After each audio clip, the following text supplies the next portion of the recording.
संसद के मॉनसून सत्र के बीच ये बड़ी खबर है। राहुल गांधी को विशेषाधिकार हनन का नोटिस जारी कर दिया गया है। नोटिस पर आज संसद में हंगामा हो सकता है। लोकसभा स्पीकर नोटिस का परीक्षण करेंगे। आपको बता दें कि राहुल गांधी पर असंसदीय शब्दों का इस्तेमाल करने का आरोप है। बीजेपी सांसद अनुराग ठाकुर ने यह आरोप लगाया है। संसद के मॉनसून सत्र के बीच एक बड़ी और सियासी हलचल पैदा करने वाली खबर है। कांग्रेस सांसद राहुल गांधी को विशेषाधिकार हनन का नोटिस मिला है। राहुल गांधी पर सदन के भीतर कथित तौर पर असंसदीय शब्दों का इस्तेमाल करने का गंभीर आरोप लगा है। ये नोटिस बीजेपी सांसद अनुराग ठाकुर द्वारा लगाए गए आरोपों और शिकायतों के आधार पर किया गया है, जिस पर अब लोकसभा स्पीकर खुद पूरे मामले का परीक्षण करेंगे। इस बड़े घटनाक्रम के बाद आज संसद की कार्यवाही के दौरान सदन में जबरदस्त हंगामे के आसार बन गए हैं। एक तरफ जहां सत्ता पक्ष इस मुद्दे पर आक्रामक रुख अपनाने की तैयारी में है, वहीं विपक्षी खेमे की ओर से भी तीखी प्रतिक्रिया देखने को मिल सकती है, जिससे मॉनसून सत्र के दौरान सियासी पारा चढ़ने की पूरी उम्मीद है। संसद के मॉनसून सत्र के बीच ये बड़ी खबर आपको बता रहे हैं। राहुल गांधी को विशेषाधिकार हनन का नोटिस जारी कर दिया गया है। देखिए, संसद के दोनों सदनों से बिल पास हो गया है और ये बिल पास होने के बाद प्रधानमंत्री मोदी ने भी एक वीडियो संदेश जारी किया। पेपर लीक बिल पर प्रधानमंत्री मोदी ने संदेश देते हुए कहा कि शिक्षा को लेकर लगातार कदम उठा रहे हैं। पेपर लीक करने वालों को बख्शा नहीं जाएगा। लोकसभा और फिर राज्यसभा में परीक्षा संशोधन विधेयक पास होने के मौके पर प्रधानमंत्री नरेंद्र मोदी ने एक बार फिर से वीडियो संदेश जारी किया है। वीडियो में प्रधानमंत्री मोदी ने पेपर लीक माफियाओं को सख्त संदेश देते हुए कहा है कि देश की परीक्षा प्रणाली को पूरी तरह से मजबूत और पारदर्शी बनाने के संकल्प पर जोर दिया है। साथियों, विश्वस्त परीक्षा पद्धति,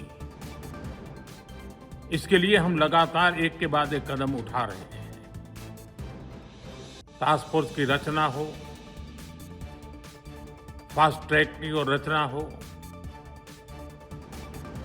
राज्यों के सुझावों को ध्यान में लेना हो, क्योंकि पिछले कई दशकों से हर राज्य और केंद्र सरकार इस प्रकार की पेपर लीक देशव्यापी सभी राज्यों में भी और केंद्र में भी शिक्षा पद्धति में सुधार अनिवार्य हो गया है। टेक्नोलॉजी के भरपूर उपयोग की आवश्यकता हो गई है और साथ साथ फिर से कोई पेपर माफिया, पेपर लीक करने वाली गैंग, देश के बच्चों के भविष्य के साथ खिलवाड़ करने वाली गैंग, उनको बख्शा नहीं जाएगा। इसलिए कठोर कानूनों की भी जरूरत है। हम संसद में बिल लेकर के गए थे और जैसा मैंने आपको वादा किया था, गत 2 दिन संसद के दोनों सदनों ने, अधिकतम माननीय सांसदों ने विस्तार पूर्वक उससे चर्चा की है।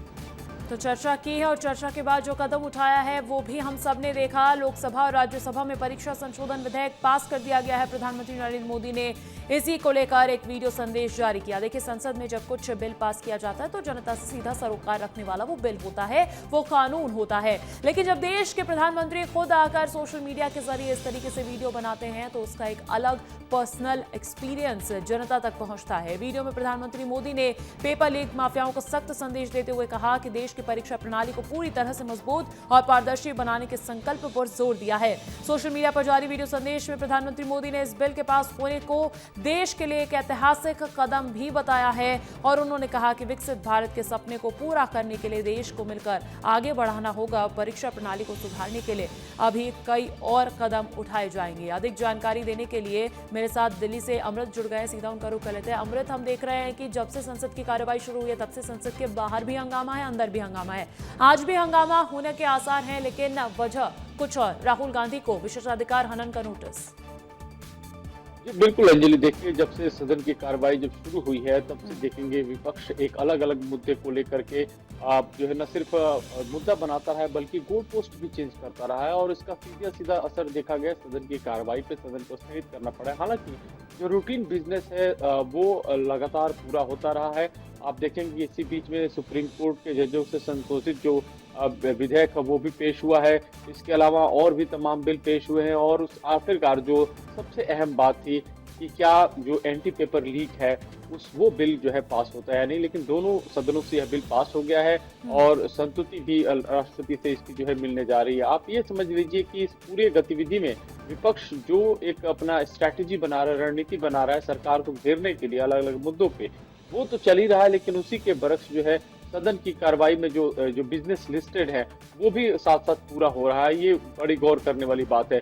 जहां तक राहुल गांधी की बात है, राहुल गांधी को विशेषाधिकार हनन के नोटिस लेकर के अनुराग ठाकुर जो सांसद है भारतीय जनता पार्टी के, उन्होंने दिया है, क्योंकि उन्होंने 2 शब्द ऐसे इस्तेमाल किए थे जिसमें एक था अंधभक्त और दूसरा था इडियट। इन 2 शब्दों को लेकर के जो है उन्होंने आपत्ति जताई थी और उनका था कि गृह मंत्री अमित शाह को लेकर के उन्होंने इस तरह के बयानबाजी की और अप्रत्यक्ष रूप से उनका इशारा उसी तरफ से था और इसको लेकर उन्होंने कहा कि संसद में इस तरह के शब्दों का प्रयोग करना संसद की गरिमा को ठेस पहुंचाना है, लिहाजा उनके खिलाफ विशेषाधिकार हनन का जो है जिस वक्त इन शब्दों का प्रयोग किया था, है। मौखिक आपत्ति तो तभी सत्ता पक्ष ने दर्ज करवा दी थी। अब कानूनी कार्रवाई, कानूनी आपत्ति भी दर्ज करवाई जा रही है, तो देखना होगा क्या रुख लेता है। बहुत शुक्रिया तमाम जानकारी हम तक पहुंचाने के लिए।